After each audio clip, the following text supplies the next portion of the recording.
I would've, but I just lost the video. I don't know where it went. There it go. Oh, So that's one of the viral apparently moments, but Rick Ross, bullshit. the Episode 8 boss, million. Got Country Wayne. you know what Shit I'm like saying? He 6. coming up in these Diddy allegations. Maybe some of y'all Be knew about mindful. it, You but may never I know had who knows no somebody, idea. who kin to somebody, who saw what you posted.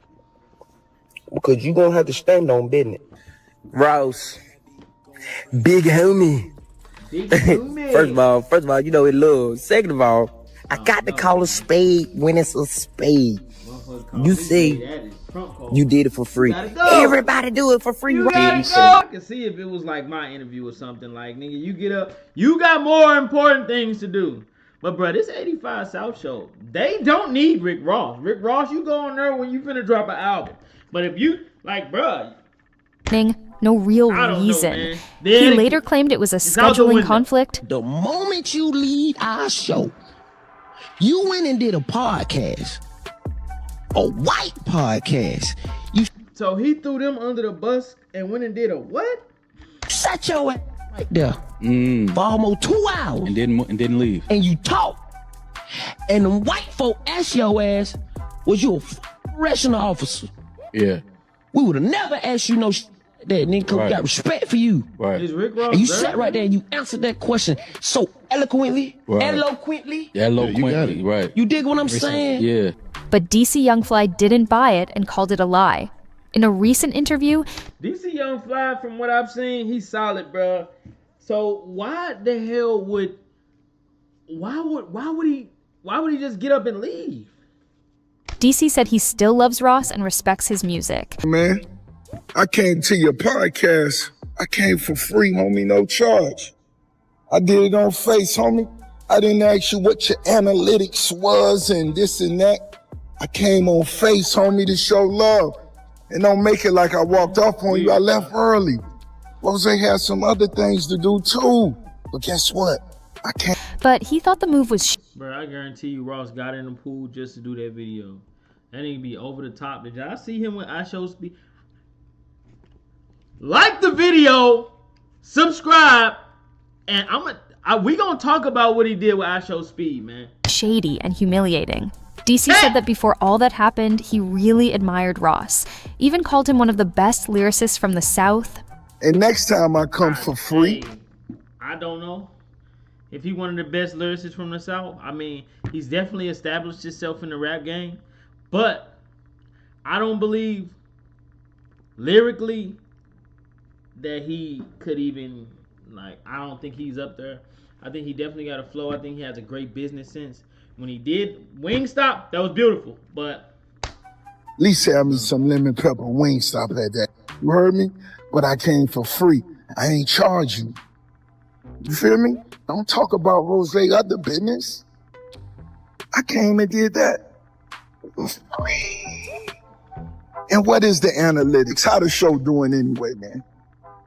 I'll come back on it, and when I'm gonna walk off that the next time, and this bitch say, Rose, what was I doing?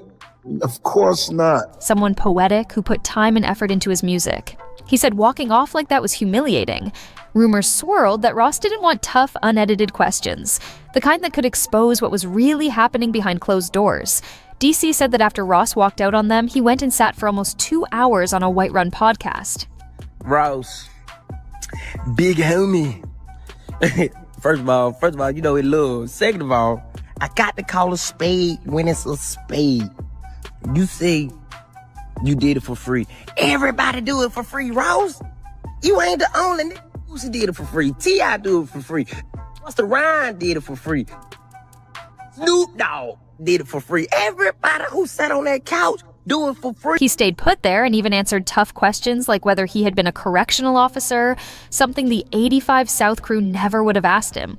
DC said Ross answered the White host eloquently. If you didn't know, I'll tell you. Rick Ross was a correctional officer, fat nigga. Imagine, fat nigga walking up the tour with keys jingling. But he wouldn't even stay with his own people. Now, that wasn't the biggest moment. Now, that's one of the viral moments, but bullshit, episode 8 million. Got Country Wayne, shit like 6, 7 million. Like, We do numbers. We do analytics. Our analytics, we was the biggest before you came, and we was the biggest afterwards. So you always got room to come back to be on the biggest podcast in the world, correct? You dig what I'm saying? But when you call a spade, it get hot. People started asking, what exactly What can you say to that? Mic drop. was Ross running from? Ross acted dismissive, saying DC should be grateful he even showed up for 3 minutes. Yeah, that's crazy. Then Ross Hell, posted a 3 video minutes, online to try wow. to shut They the didn't even get conversation started, down look. once and for all. But you didn't eat it. And we respect when Like, that's shit some to do, weird bro. nigga Just shit. tell as soon as you come in, hey, look, homies, I got an hour. Bet we gonna try to get you in. Man, we gonna try to get you in about 45 minutes so you can make it to your next destination. Don't pull up, act like you doing us a favor, and then just leave her without saying something. Just say something so we can know what's going on, gang. We ain't tripping, but push back up. Your team, we called your team. We called the person who we called when you was on the way. Guess what they said? We don't know where he go. In the video, Ross said he came to their show for free, on Face, and didn't charge them. He said he didn't ask for their analytics or anything like that. He said he only left early because Jose had other things to do. Then he added nonsense about how next time they should at least have him some lemon pepper wings waiting. He kept repeating that he came for free, like that excused everything. It became clear this wasn't petty online drama anymore. It was personal. DC decided he wasn't going to let Ross control the narrative, so he spoke up directly. He said Ross wasn't the only big name who did the show for free. T.I. did it for free, Snoop Dogg did it for free, plenty of legends did it without asking for a dime. DC said Ross acting like he was doing them some kind of favor was ridiculous. DC also fired back at the lemon pepper excuse, saying the episode Ross walked out on still pulled 8 million views, while other episodes with Country Wayne pulled 6-7 million. Their analytics were strong before Ross and strong after Ross, so he couldn't downplay their platform. DC said Ross should have just been upfront about having limited time instead of sneaking out like he did. He said Ross's team didn't even know where he had gone. That's when the real questions started floating around. Why did Ross vanish? Rumors linked him to Diddy beyond just music, with whispers that there was a lot more going on. And when Ross started pulling back from certain ties, people asked why. That's when DC dropped a blurred clip that pointed to something bigger. A blurred clip surfaced, showing a foam-covered, all-white private party at Rick Ross's Promised Land estate. Guests had signed NDAs.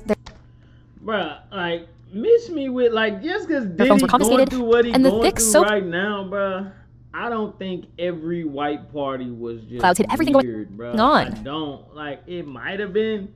The timing raised eyebrows because DC Young Fly posted the clip right after. Nigga who wasn't invited, but bruh, before the allegations, if Diddy invited you to his party, you were going, bruh. You were going. I don't care who you are, bruh. Ain't nobody turning down no Diddy party. Don't, what they say? Don't nothing get popping like a, or whatever you say, bruh. Ross promoted another pool party scheduled for August 2nd, claiming DC himself would be there. Ross said in a promo, "Come to the Ricky Rose estate August 2nd for the pool party." He said he was going to DM DC Youngfly and have him host it. He promised it was going to be a vibe. Now, every celebrity pool party is under the microscope. Since Diddy's freak-off allegations, nothing gets overlooked. Old receipts are being dug up, even in Ross's music. Back in 2013, Ross rapped, "Put Molly all in her champagne, she ain't even know it." Now, he need to leave for that. Like, he need to leave for that because I don't understand how he got away with that line, but it is what it is. That lyric cost him brand deals. At the time, the backlash eventually faded, but now people are treating it as a breadcrumb. 50 Cent even called Ross out, hinting in his Diddy documentary that it would expose bottles, hidden parties, and women who later said they couldn't remember nights. At the time it was brushed off, but now it looks like a pattern. That foam party footage took on a life of its own. People slowed it down, froze frames, and picked out details, especially one guest who wasn't on the invite list. They didn't arrive with Ross, they didn't leave with Diddy, but they wore a thick metallic bracelet with a unique emblem. Fans compared it to paparazzi shots of someone tied to Diddy's circle. No names, no faces. Man, that that was probably how you got in the door, like how you scanned through the mansion or something like. But the message was clear. Here's where it got dark. In 2018, Jonathan O.D. opened fire at Trump National Doral. During police questioning, he ranted about being kept as a slave by Diddy and claimed both Diddy and Ross were part of secret rituals. He said Diddy and Ross were close, and even claimed he was forced into acts with Cassie, saying Sean told him what to do. He described having about 15 encounters and overhearing much more. Back then, the internet mocked him as a conspiracy nut. But after Cassie's lawsuit and leaked party clips, people began replaying that 2018 footage differently.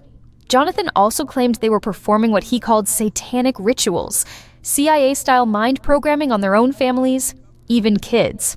He said they bonded through those practices, mentioning Bohemian Grove and a bull symbol he called part of the Black Branch of the Illuminati. He accused them of locking him into contracts, infecting him with an STD, and hiding behind high-profile lawyers like Kenny and Ben Meiselas. He also said Ross had his own quiet agenda, claiming that's why Tupac was killed, because deaths boost record sales and fame. Then he added that Tupac was still alive in Cuba. Wild statements, but still, one detail stood out. During his BET Lifetime Achievement Award speech, Diddy publicly thanked Kenny Meiselas by name. That award moment gave Jonathan's so-called ramblings a hint of credibility. Every big thing Jonathan mentioned, rituals, NDAs, y'all think Tupac in Cuba? In Cuba? Y'all think Tupac in Cuba? I don't know, chat. Plastic surgery, motherfucker. He probably back by now. Apes, Cassie, secret parties, has since been... What if Tupac was Michael Jordan? Like, what if he went and got his knees done, and then now, you know what I'm saying, Tupac was MJ? Confirmed piece by unrelated sources. Suddenly, those soap parties looked less like fun and more like a ritual. The thick foam, all-white dress code, no phones, NDAs. It felt like initiation ceremonies, not pool parties.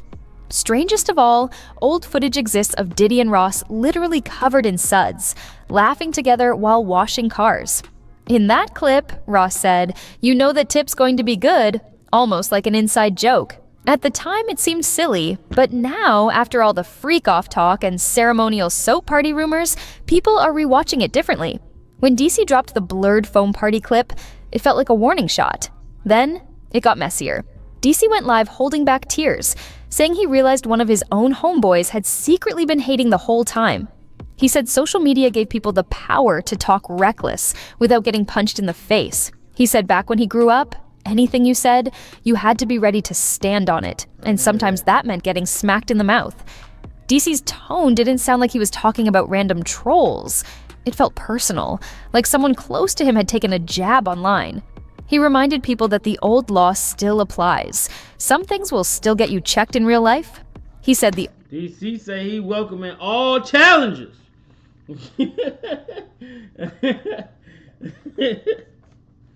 old law is still in effect, so people better be mindful of what they post, because eventually someone's going to make them stand on it. DC didn't drop any names. He knew the internet would, and he's no random clout chaser. He's been inside the machine. There's footage of him at Combs Enterprises with the 85 South crew pitching to revolt. Diddy himself once called DC directly to book a comedy show. And here's the unsettling rumor. It's not just that Diddy throws wild parties, it's that he documents them. Rooms, hallways, cars, phones, bowls, everything is recorded, not just replayed. So when DC posted that blurred foam clip, it was like a warning. Your free pass is gone. Those slippery soap jokes don't land the same now. Too many NDAs, no phone rules, leaked angles. People started realizing the foam wasn't just for fun.